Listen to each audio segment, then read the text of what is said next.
Molweni guys, welcome to my channel. If you are new on this channel and watching for the first time, hi and welcome. My name is Natasha and I'm a South African who has been living in the Netherlands for just over 3 years now. And today I'm going to be sharing with you guys how I got a job in the Netherlands in logistics just a month after I arrived in the Netherlands.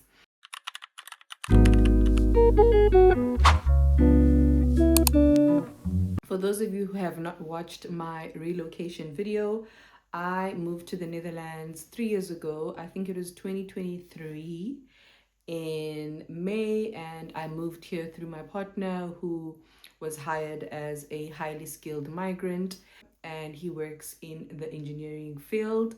So yeah, we moved here in May. He moved here in February, and then me and our son joined him in May. And after a month of me being here, I then got a job and I started working at my first job in the Netherlands. So I'm going to be taking you guys through all the jobs that I have worked at in the Netherlands and basically just explaining to you guys how I got those jobs and what the salary looked like at those jobs, how long I lasted or I worked at those jobs for, and I'll be giving you guys a bit of advice in terms of how to job hunt in the Netherlands, and I'll also be sharing a few tips that might help you to better your job search. Okay, without wasting any time, so let me tell you the story about the first job that I got hired at. Before I tell you what company it is, I'll first tell you the story behind it. So when my partner found out about this opportunity, and I have shared the entire story in a separate video on my channel called How We Moved to the Netherlands. I think I'll link the video in the description box. I'll also put up a thumbnail on the screen. I've explained exactly how everything happened. So when he got this opportunity, immediately I started searching for jobs in the Netherlands because we knew that I needed to work, right? Even though we were not pressurizing ourselves for me to immediately start working like when I get here, but we were open to the idea of if any opportunity would arise, I would go for it. So I honestly was just testing the waters. I wasn't really hoping for like positive feedback or hoping for something to happen while I was still in South Africa. But I was like, you know what, let me just test the waters and see if I would apply for jobs while I'm still in South Africa. Would I, get an opportunity? Would there be feedback? Would they respond and whatnot?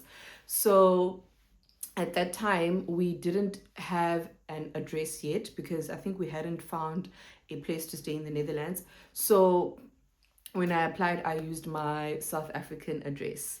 So this is what happened. So the first job that I applied at, or one of the jobs rather that I applied at when I was still in South Africa, was at Tesla. So I was scrolling through jobs during that time, and I happened to come across some job opportunities that were open at Tesla. And I don't know what drew me to Tesla at that time, but I think there was a point where I actually really wanted to work at Tesla.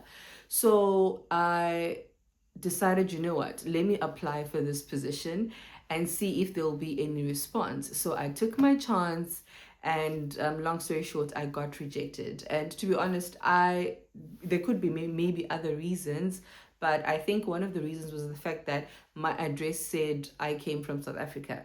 And I think the agency that was responsible for that position was not a visa sponsor agent. So they were like, okay, South Africa, how are we going to get here and whatnot. So I think that's maybe why I got rejected. But let me tell you this, the seed was planted. So long story short, we moved to the Netherlands. And when we got to the Netherlands, I think 2 weeks after we got to the Netherlands, I started applying for jobs. And now it was easier for me to search for a job because I had a Netherlands address and I was here. I could attend the interviews if I needed to go in physically and so forth. So came across the same position again, and I was like, you know what, let me try my chance again and see if there'll be any difference.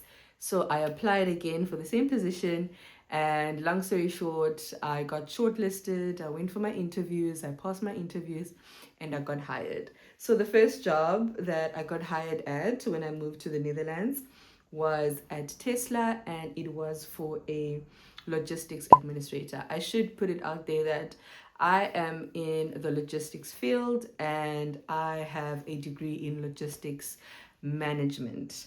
So the first position I got was as a logistics administrator at Tesla, and I was working in Tilburg, or Tilburg, however you want to pronounce it. And the salary hourly rate, I think, was plus minus 15 point something euros per hour. I won't really mention the exact salary that I got because I feel like things have changed. It might be different now. And my salary used to change all the time because of this whole thing of working for an agent and the hours per week that you work and so forth and so forth. So we'll just keep it at the hourly rate for now.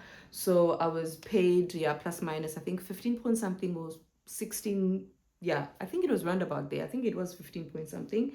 And also, I was under an agent in that position. So I wasn't hired directly by Tesla, but I was hired through an agency which is called Adeco. So Adeco is a very famous recruitment agency in the Netherlands. A lot of people do know Adeco. So basically, I had to deal with Adeco and not Tesla.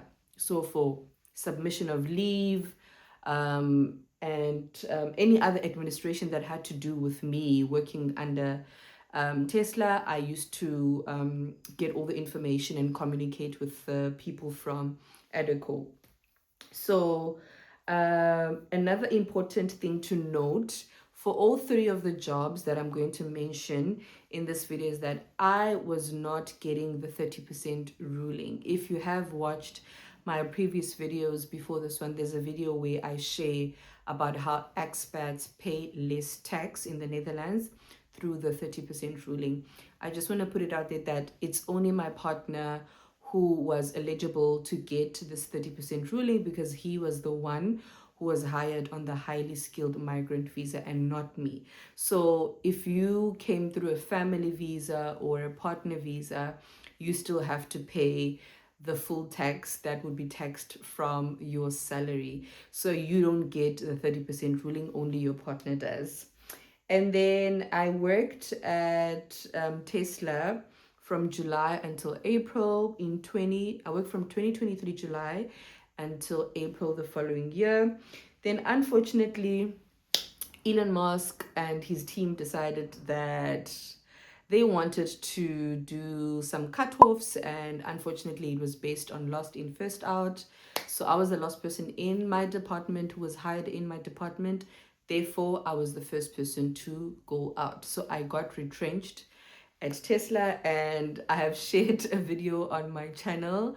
Those who have watched it know that it was a very tough time for me, very, very challenging. It was one of those times where I really, really was broken because, yeah, there were so many factors. First of all, it was my first job in the Netherlands. I was going through so much culture shocks, adjusting to the new life here, relocation stress syndrome. There was just a lot that was happening. So losing a job during that time really played with me a lot. But I've shared all of that in that video. If you are interested in watching it, I'll also link the thumbnail on the screen and the link to the video in the description box below if you are interested in watching it. Yeah, where did I apply for the job at Tesla? I think when I was in South Africa, I applied on the Tesla website. Then when I got to the Netherlands and I was researching about the different recruitment companies that you do find in the Netherlands, I then discovered Adeco, and I think I applied for the same position when I was in the Netherlands through the Adeco website. Or I think I was on some search engine or some website, career website, where it did pop up and it took me to the Adeco website, and then I applied for the job there. A question that I get a lot from people is, what language did I speak at the jobs that I've worked at? So everyone knows that Tesla is an American company, therefore they speak English. English is the most dominant language, so I didn't have to learn Dutch, or there wasn't pressure for me to learn Dutch. Yes, there are a lot of Dutch people who work at Tesla, and also a lot of people who speak Dutch, who are not necessarily Dutch, but who speak Dutch. So yes, Dutch was a language that was spoken, but there wasn't a pressure for me to learn the language, which was a win for me because I was still new here and still adjusting to even the language.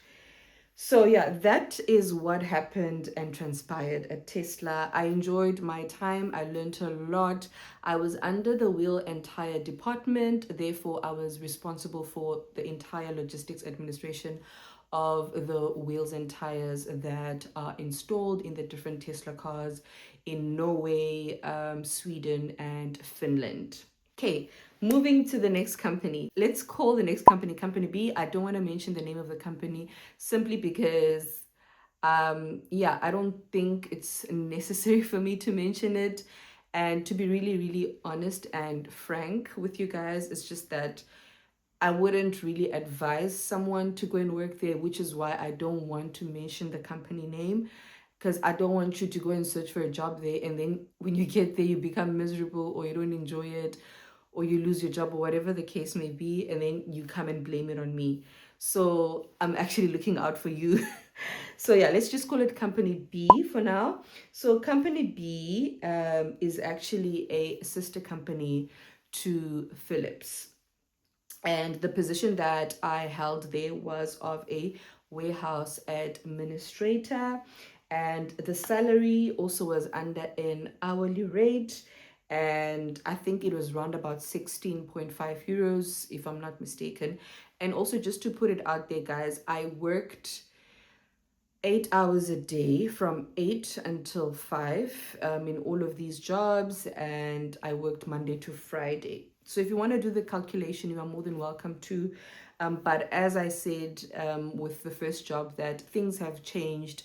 The hourly rates may have changed. There are also other deductions that happen on the salary, other additions. So it's really not necessary to mention the salary I got monthly, because it also changed a lot of times, because in most of the companies that I worked at, I worked under what do you call this, agencies. So sometimes the salary would change because I was also getting paid weekly. Another thing that I should mention, that for the jobs that I worked under agencies at, I was getting paid weekly. So that's why I'm saying it's pointless for me to mention my monthly salary, because it wasn't always the same. Okay, so going back to the job at Company B. So I was employed by the company itself, so I was not under an agency of any sort. So I did not have to submit any hours every week showing and proving that I was at work and I was working. I used to just clock in and clock out of work. And the period that I worked at this company was for 10 months, I think. And I worked from June until April. So that means, okay, so July 2023 until April 2024, I was at Tesla. Then I got retrenched and I was unemployed for just 1 month. And I was unemployed just for 1 month after I left Tesla, and I started the new job at Company B, which was 2024 June. And then unfortunately, my contract was not renewed. Therefore, my job ended in 2025, which was last year, April, at Company B.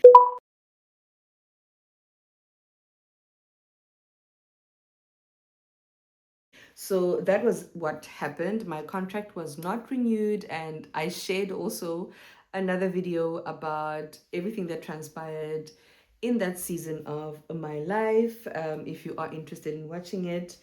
And how did I apply for the job? I applied for the job through LinkedIn. And then the language that was spoken at the job was Dutch and English. So the company is a Dutch speaking company and it is a Dutch company itself, but there are a lot of internationals who work there. So you are not really like required 100% to know Dutch, but it is a plus. It's good to know the language because the email communication was in Dutch, and most of the communication itself was in Dutch because the majority of the people who work there are Dutch. But it was a company that hired a lot of internationals, so most people spoke English. You wouldn't really feel lost or feel out of place because there were people who actually speak English. And then, okay, so then my contract was not renewed, and oh, I could say a lot about this part, guys. But I am going to share it under the advice section once we are done speaking about the companies that I worked at. Then company B is the next company that I worked at after I worked at company A. And so after I was unemployed in April, I unfortunately struggled to get a job this time around. So in as much as it only took me a month of being in the Netherlands to get my first job, and took me another month after I was unemployed to get another job. With the job at company B, I struggled a bit. I was unemployed for I think 5 months, so from May until September, and then eventually in October I then got this job at company B, so which is the current company. The position that I hold at the current company is of a sales administrator. And it wasn't a new position for me because I have worked as a sales administrator before in South Africa, so I was familiar with what the position holds. But then, so once I started working under this position, I realized that the job detail and the job description was actually very different from what I was doing in South Africa under the same position. And for this job, I was also employed under an agency, which is the same agency that I was employed under for my job at Tesla, which is Edico. And it was the same procedure.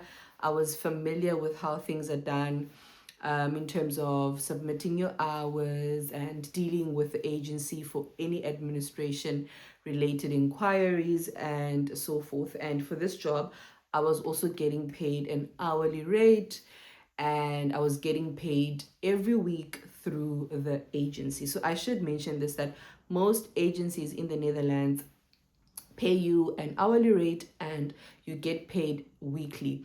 I did try and ask if they could pay me monthly, but apparently it's not something that they can do. It's, I think, their own company policy to pay the employees every week.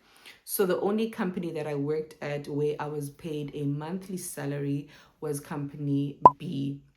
Then going to how I applied for this specific position at company B, and I applied for this position on LinkedIn. And once I applied for the position through the agency, I then went for my interviews with the people from the company. And then once I got the job, I received my contract and signed all the administration stuff with the agency. I should mention that company B is an American company and they do have headquarters, I think, in Taiwan. And the dominant language that is spoken at the company is English. There are a lot of Dutch people, and it has a lot of internationals. So there are people from all walks of life, different cultures, different continents who speak different languages. So, in as much as English is the main language that is spoken or that is used for communication, in terms of work, there are people who speak different languages. And yeah, so that was it about company B. And then for the advice that I would like to give you guys in concluding this video, the first advice would be that you should make sure that your CV is in the Dutch format. I have shared a video before on my channel regarding how to create your CV so that you become employable, and also how to create it in the preferred way in the Netherlands. and I used CV Printer. Now I'm going to share a thumbnail of the video that I spoke about this on, and I'll link the video in the description box below if you want to watch that video. So make sure that if you are applying for a position in the Netherlands, change your CV to match whatever requirements are preferred to be on the CV in the Netherlands. The second advice I'd give you is to learn the language. Listen, if you do happen to get a job before you even get to the Netherlands, try to start learning the language. But if you are already here, then still try to learn the language even if you are already in the Netherlands. It's going to give you an advantage and you are going to benefit from it, because trust me, I know from experience that if you don't know the language fluently, or you are not on a certain level, you will struggle to get a job and other people will be preferred over you.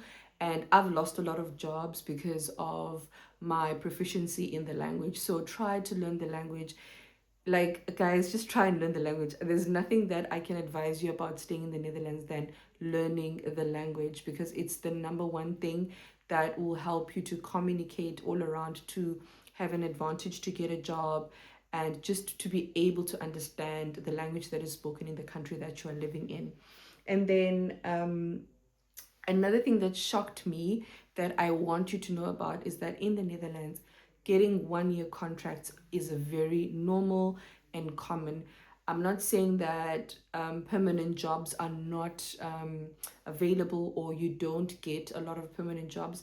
Yes, there are companies that offer permanent jobs, but from my experience and what I've learned, also seeing other people's experience, getting 1 year contracts is very normal and more common than getting a permanent contract immediately after you get hired.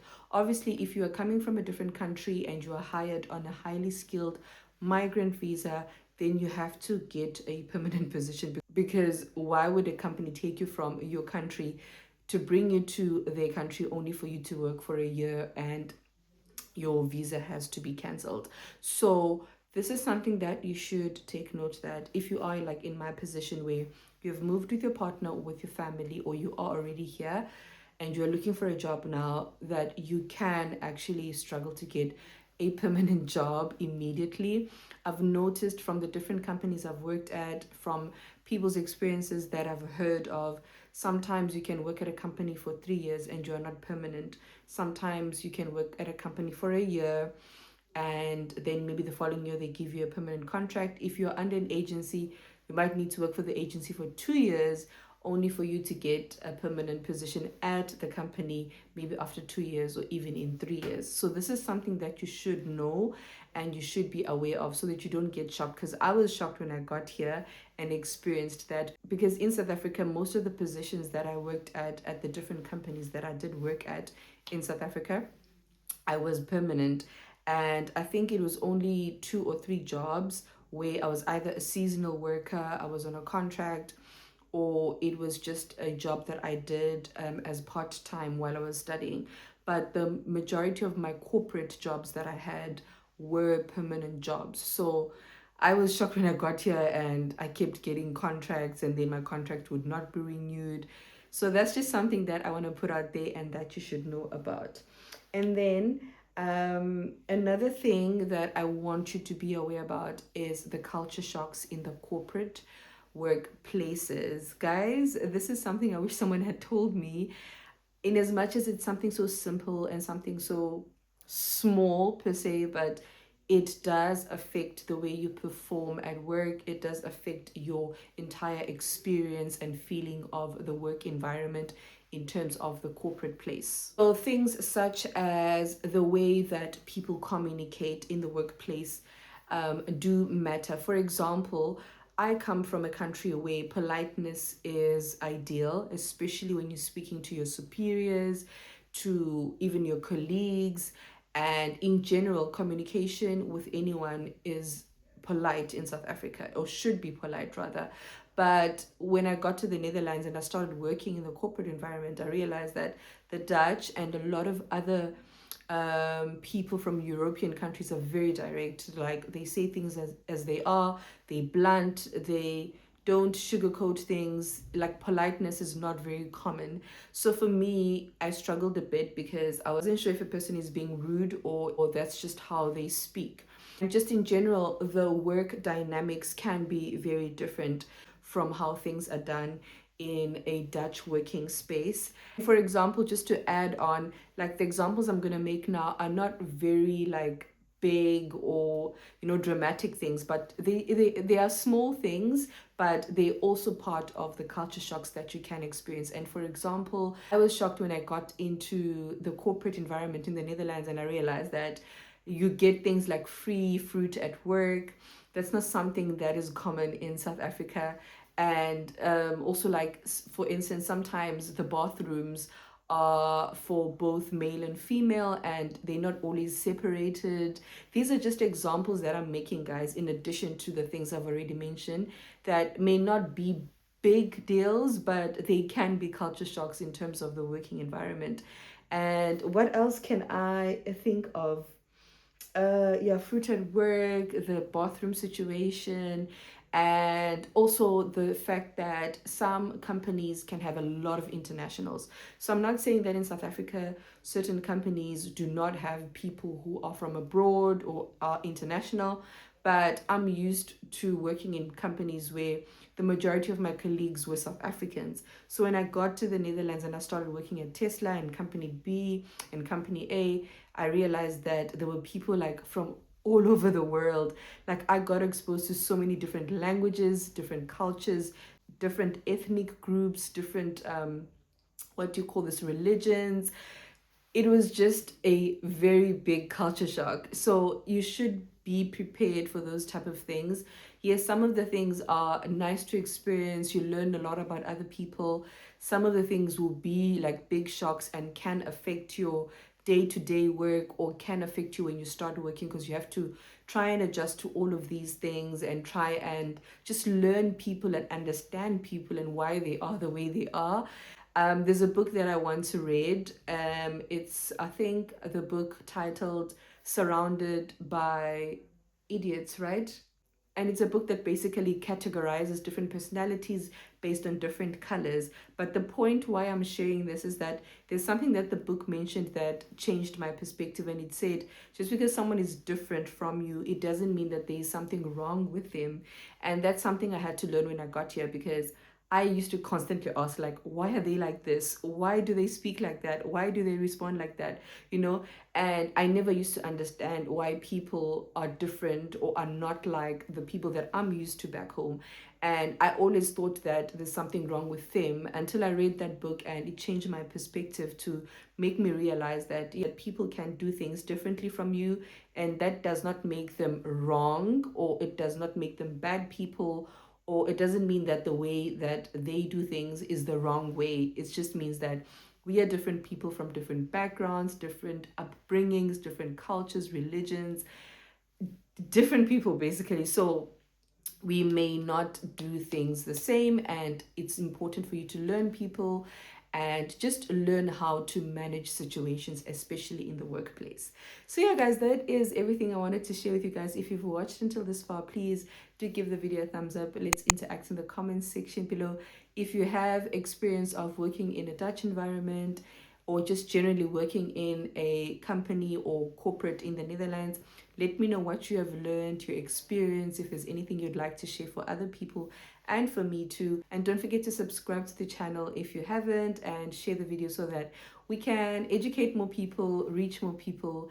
And yeah, if you've watched until this far, thank you so much. I will catch you guys in the next video. Bye.